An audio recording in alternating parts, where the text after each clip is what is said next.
Hey guys, this is going to be a quick update to my DeWalt belt and disc sander that I showed you in my last video.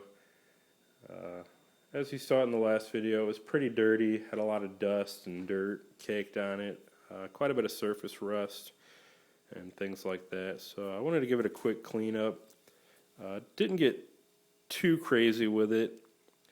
If I wanted to really clean it up like brand new, I would probably have to just take it apart, individually sand all the pieces, repaint all the painted areas, and replace all the nuts and bolts and screws and all the replaceable hardware with maybe some stainless. But I'm not that worried about it at this point, as this is a heavy use tool. It's pretty heavy duty, and it really doesn't need to be babied that much. So as long as I have the majority of the rust off of it, maybe put a light coat of oil on some various parts, just to keep any further rust down. But it should definitely be functional for my purposes, and shouldn't really need to clean it up too much more. My biggest concerns were just getting the surface rust off of the tables and that side rest there, as well as any parts like the tool arms that the tables or gauges slid on, just to get that smoothed up, as rust does kind of bind things up fairly easily. So I just got the majority of the rust off, especially anywhere that a workpiece would contact, just so there isn't any transfer of rust or dirt, or so my pieces aren't marred up while I'm sanding them. So I think we're at a good point here. I'm just waiting on the mailman to bring me my discs and belts so I could adhere a new disc here and put my belt on. And I think this tool will be ready to go. And we definitely have a very versatile disc and belt sander that should see a lot of use in the finishing process, or even some intermediate processes with stock removal and things like that. Definitely happy about this multi-position table. This is very versatile.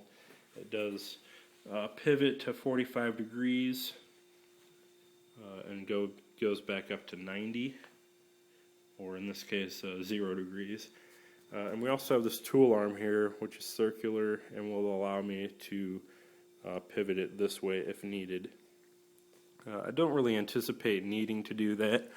I'll probably just try to adjust this perfectly level, and this will probably be left at 0 degrees for the most part anyway. And if I need to bevel anything, I should be able to use this. It does bevel to 60 both directions, and I can use that to kind of true things up if needed.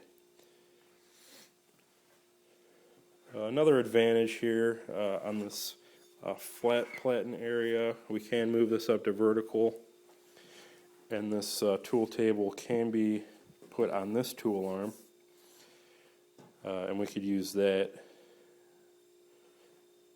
if needed, but I don't really know if I'll need to do that very often, if at all, since I don't really see needing to do anything on this flat belt that I wouldn't be able to do on the disc. But we definitely have the option if needed, so that is a good thing.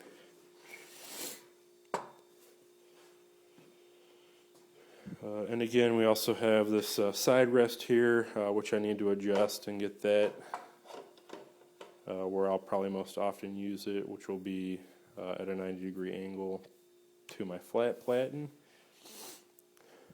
But still need to adjust that, but this adds quite a bit of versatility as well when doing stock removal and things like that.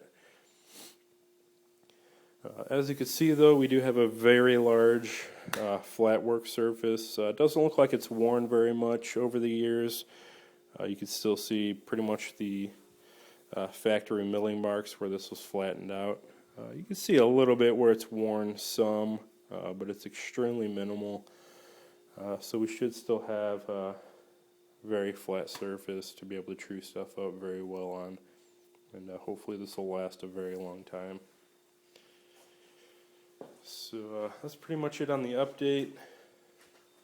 Go ahead and turn it on real quick.